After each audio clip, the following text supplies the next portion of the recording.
ఉద్యోగులు బాధ్యతగా పనిచేయాలి అని Bellampalli area general manager D Raviprasad అన్నారు. ఈ సందర్భంగా బుధవారం బెల్లంపల్లి ఏరియా జనరల్ మేనేజర్ కార్యాలయంలో మల్టీ డిపార్ట్మెంటల్ సమావేశం ఏర్పాటు చేశారు.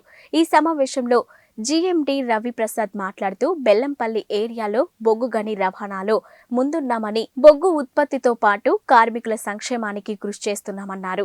అలాగే యంత్రాల ఉపయోగంలో ఎప్పటికప్పుడు అవగాహన కల్పిస్తున్నామని అన్నారు. ఈ కార్యక్రమంలో ఎస్ ఓటా జీఎం మచ్చగిరి నరేంద్రన్, ఇక ఏజీఎం తిరుమల్ రావు, పర్సనల్ మేనేజర్ రెడ్డిమల్ల తిరుపతి, డీజీఎంలు ఉజ్వల్ కుమార్ బెహ్రా, రామారావులు పాల్గొన్నారు. డిపార్ట్మెంటల్ మీటింగ్స్ అనేవి మనకు కొత్త కాదండి, ఇంతకుముందు జరిగేవి.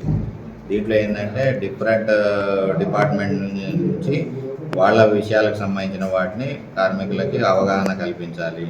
దాని ద్వారా ఏంటంటే కంపెనీ స్థితిగతులు, ప్రొడక్షన్ యొక్క ఏ స్టేజ్లో ఉన్నాయి, ఎంత అచీవ్ అవుతున్నాము, ఇంకెంత అచీవ్ కావాలి, టార్గెట్స్ రావాలంటే మనం ఏం చేయాలి, తర్వాత ఖర్చు తగ్గించుకోవడానికి మనం ఏం చేయాలి, తర్వాత కంపెనీకి ఉన్న కాంపిటీషన్ ఏంటిది, డిమాండ్ రేపొద్దున డిమాండ్ తగ్గితే మనం ఎక్కడ ఉంటాము, ఈ స్థితిగతులన్నింటినీ మనం కార్మికులకు తెలియజేస్తే వాళ్ళల్లో కొంత మార్పును తీసుకురాగలిగితే ప్రొడక్టివిటీని పెంచుకోవటము, ఖర్చు తగ్గించుకోవటము, అధిక ఉత్పత్తిని సాధించటము, దానివల్ల మార్కెట్లో మనం నిలదొక్కుని మన కంపెనీ యొక్క పురోగతికి తర్వాత జరిగే వెల్ఫేర్ మెజర్స్ అన్నింటినీ ఇంకా మెరుగ్గా చేసుకోవడానికి మన స్టేక్ హోల్డర్స్కి సస్టైనబిలిటీ అనేది ఒకటి ఇంపార్టెంట్ ఫ్యాక్టర్ మనం గుర్తుపెట్టుకోవాల్సింది. మనయే కాకుండా మన చుట్టుపక్కల ఉన్న వాళ్ళకి కూడా మెరుగైన వసతులు కల్పించాలి. వాళ్ళకి సిఎస్ఆర్ కావచ్చు, మన డిఎంఎఫ్టీ కావచ్చు, లేకపోతే మనం వాలంటరీగా చేసే కార్యక్రమాలు కావచ్చు, వీటన్నిటికి కూడా కొంత అమౌంట్ వెసులుబాటు రావాలంటే కంపెనీ ప్రాఫిటబిలిటీ అనేది ఎక్కువ ఉండాలి.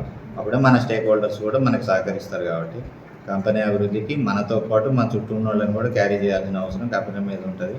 సో దానికి తగ్గట్టుగా మన కార్మికులను సంసిద్ధం చేసుకోవడానికి మల్టీ డిపార్ట్మెంటల్ టీమ్స్ అనేవి ప్రతి మైన్కి, డిపార్ట్మెంట్కి తిరిగి అవగాహన కల్పించడం కోసం ఈ ప్రోగ్రామ్స్ టేకప్ చేస్తున్నాము. ఇవి డిఫరెంట్ డేట్స్లో డిఫరెంట్ మైన్స్ డిపార్ట్మెంట్స్కి ప్లాన్ చేశాము. వాళ్ళకి కొంత అవగాహన కోసమని కొంతమంది ముఖ్యమైన యూనియన్ లీడర్స్ కావచ్చు, లేకపోతే సూపర్వైజర్స్ కావచ్చు, లేకపోతే కొంతమంది మంచిగా పనిచేసే best work men already award తీసుకున్న వాళ్ళు కావచ్చు, వాళ్ళందరికీ కూడా ఒక ట్రైనింగ్ ప్రోగ్రామ్ పెట్టాము. స్టేషన్ చేసేటప్పుడు అందరూ ఒకే రకంగా అవగాహన లేకుండా ఉండకుండా వీళ్ళకి కొంతమందికి ముందు అవగాహన కల్పించాము. ఎందుకంటే వీళ్ళలో చర్చ జరిగేటప్పుడు వీళ్ళు వాళ్ళకి బెటర్గా ఎక్స్ప్లెయిన్ చేస్తారు, దీని పర్పస్ కానీ ఏంటి అనేది ఎక్స్ప్లెయిన్ చేస్తారన్న ఉద్దేశంతో వాళ్ళకి ట్రైనింగ్ ప్రోగ్రామ్ కూడా పెట్టాము. సో ఇంతకుముందు కూడా ఇట్లాంటి కార్యక్రమాలు చేయటం వల్ల కొంత అవగాహన వచ్చింది. తర్వాత వాళ్ళు ఓన్లీ వినిపించడమే కాదు, ఇంకా బెటర్గా చేయడానికి వాళ్ళ నుంచి కూడా కొన్ని సలహాలు తీసుకొని వీటిల్లో మెరుగైన వాటిని ఏదైతే అమలు చేయడానికి వీలుందో వాటన్నిటిని కూడా కలెక్ట్ చేసి అన్నీ కూడా కార్పొరేట్కి పోయి చర్చించి మెరుగైన వాటికి ప్లాన్ చేసుకొని కంపెనీ యొక్క అభివృద్ధికి దోహదం చేస్తాయనే ఉద్దేశంతో ముందుకు పోతుంది.